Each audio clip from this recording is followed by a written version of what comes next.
World have the restrictions and lawsuits against cigarette makers reached the point where tobacco companies could simply go belly up? Well, someone here says it's time to lighten up, not light up, lighten up on these guys who has cigarette sales falling to their lowest level since 1951. This coming after a 1998 settlement where tobacco companies agreed to restrict advertising.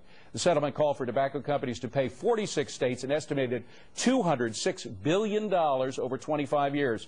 But with tobacco sales seriously struggling, is it time to lighten up on cigarette companies and reduce some of those fines and let them all advertise a little more? Gary Nolan says absolutely.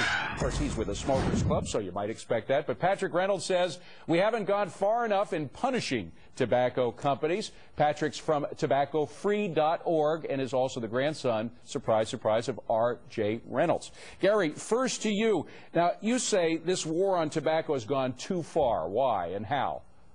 Well, first, David, the laws of economics are immutable. If you raise taxes on tobacco products, then people will be spending that money to pay those taxes instead of buying a new refrigerator, or maybe it takes them away from a car payment then they can't afford to buy a new car. So it hurts the economy in general. Well, they could quit smoking.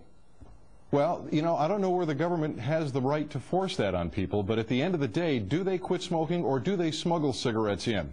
Do they buy tobacco and roll their own? I know a lot of people who've done that to avoid the tax. Do they buy generics so they can get a less expensive cigarette? All right. Well, Patrick, speaking of rolling, I'm sure your grandfather's rolling in his grave, right? Forgive me for saying so, but this is quite a turnaround for the Reynolds family.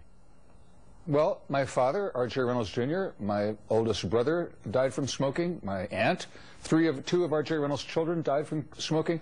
And I make a difference doing this work. I've found a path, fighting big tobacco, going against my heritage, that has given my life a real direction, and I make a difference. That's why I do it. Now, would you actually go so far? Would you go so far as to outlaw cigarettes outright? No, I wouldn't do that. We've got, tens of millions of people in America addicted to tobacco. Around the world, 1 out of every 3 people alive on the planet that are adult are addicted to smoking because of their marketing efforts in the third world and Asia. You know, for every pack of cigarettes sold, to address my colleague's comments, there is a $2.17 medical cost per pack sold. And higher taxes deter young people from becoming addicted in the first place. Almost nobody after the age of 19, only 1 smoker in 10, will become addicted to cigarettes after 19. So only kids are starting. So those higher taxes on cigarettes do a great deal to keep our kids off of cigarettes. And the states have been raising taxes on tobacco like crazy in the last few years. Okay, well, let me get a word in sledgewise here. When you raise tobacco taxes, it really doesn't affect children that much, in fact, because they don't buy as much. So 1 pack of cigarettes goes up 50 cents. That pack of cigarettes may last them for a week or several days. But they get addicted, sir. They're getting addicted. What it really hurts, let me finish now. You had your opportunity. Who it really hurts are the poor and the middle class.